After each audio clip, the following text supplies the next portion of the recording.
చెప్పు Matthew. Madam, good morning madam. Very good morning. చెప్పండి, మీ call కోసమే వెయిట్ చేస్తున్నాను. అక్కడంతా ఓకే కదా? అంతా ఓకే మేడం.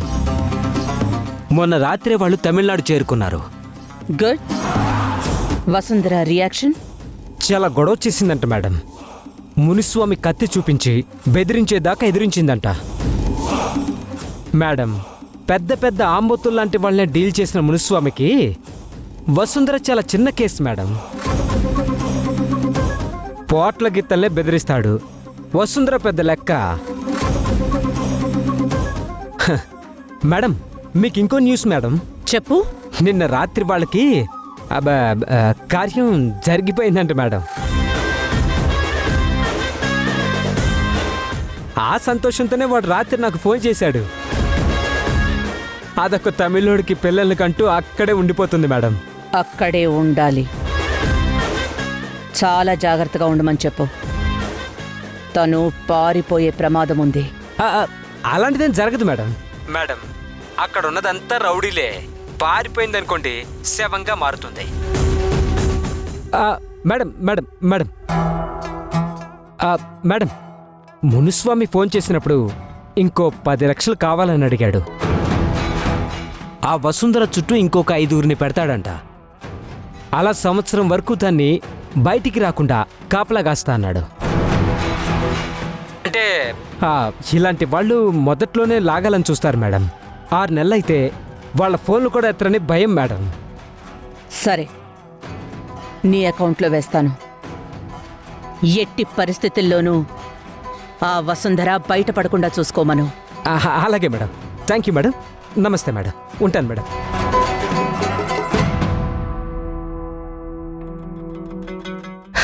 ఇలాంటి కేసులు సంవత్సరానికి ఒకటి దొరికినా చాలు. పండగే పండుగ.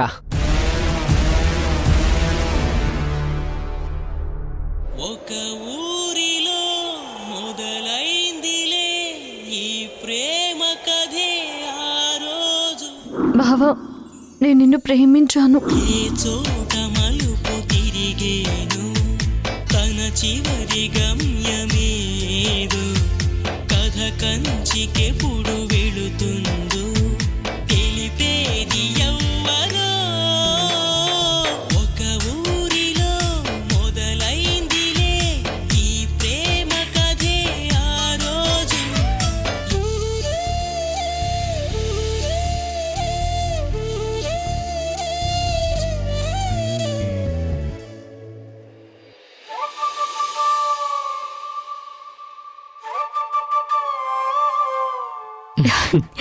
ఏంటి బావా, ఏ విషయం నీకు అంతలా నవ్వు తెప్పిస్తుంది?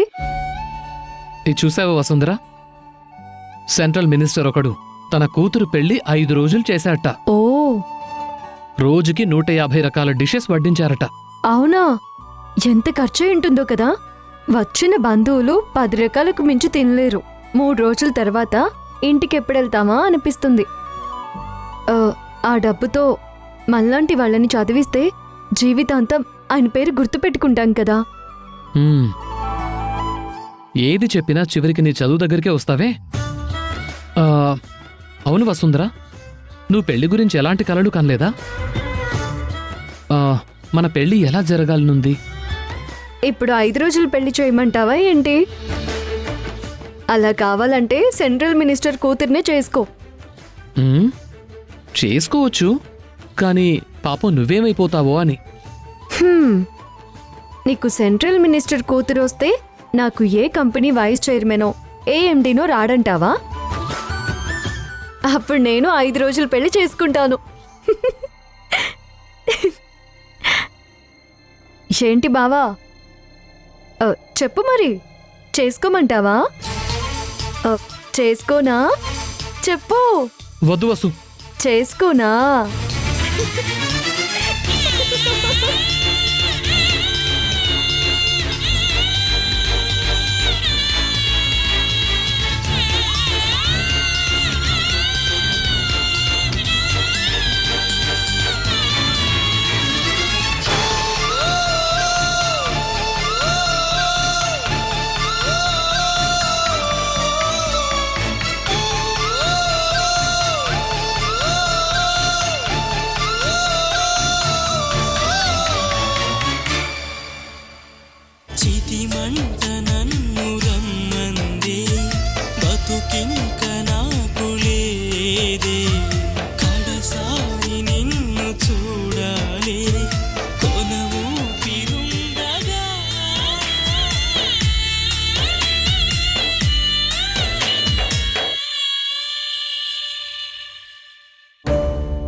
హాయ్ ధ్రువ.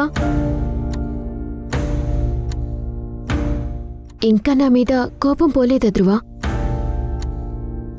ముందు జరిగినవి నీ మీద ప్రేమతో కొంచెం అసూయతో ఏదేదో చేసేశాను. కానీ ఇందులో నా ఇన్వాల్వ్మెంట్ లేదు. నాకు నీ మీద పర్సనల్గా గ్రడ్జ్ ఏమీ లేదు గ్రీష్మ.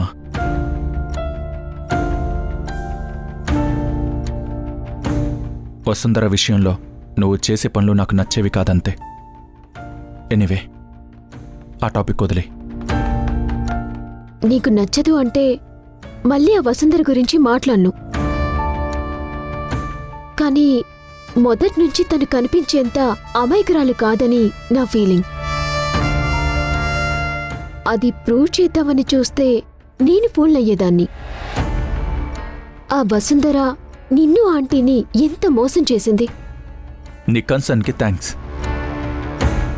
తను నిన్నేమి చేయలేదుగా. నువ్వంతా ఆవేశపడాల్సిన అవసరం లేదు.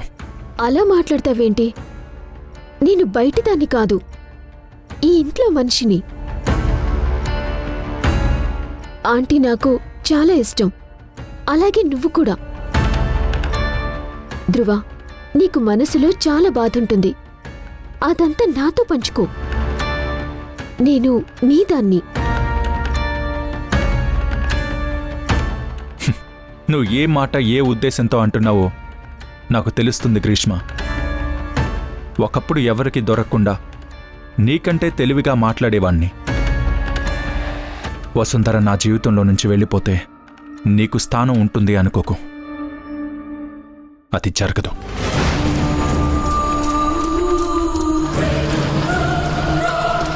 తెలుసు ధ్రువ, మీ మగవాళ్ళకి ప్రేమించే వాళ్ళు నచ్చరు, మోసం చేసేవాళ్లే నచ్చుతారు. ఇంకా నువ్వు దాన్ని మర్చిపోలేకపోతున్నావు కదా?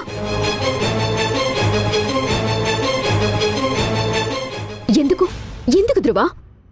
ఎందుకంటే నా మనసు ఇంకా ఇదంతా నిజం కాదని నమ్ముతుంది. ఆంటీ చెప్పా కూడానా? మరి తనకి సారీ చెప్పా? అమ్మ విషయంలో నేను ప్రవర్తించింది తప్పు, అందుకే సారీ చెప్పాను.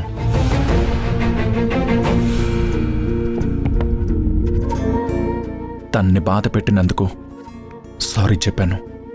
అంటే వసుంధర మీద ఎక్కడో ఒక మూల నమ్మకం ఉంది కదూ? మీరు చెప్పిన దానికి ఆధారాలున్నాయి, సాక్ష్యాలు ఉన్నాయి. కానీ అవన్నీ ఒప్పుకోవడానికి మనసు సిద్ధంగా ఉండాలి.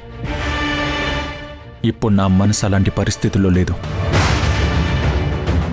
ఇదింకా నువ్వు వసుంధర మీద ప్రేమ అనుకుంటావో, నీ మీద నమ్మకం లేదనుకుంటావో, ఐ డోంట్ కేర్.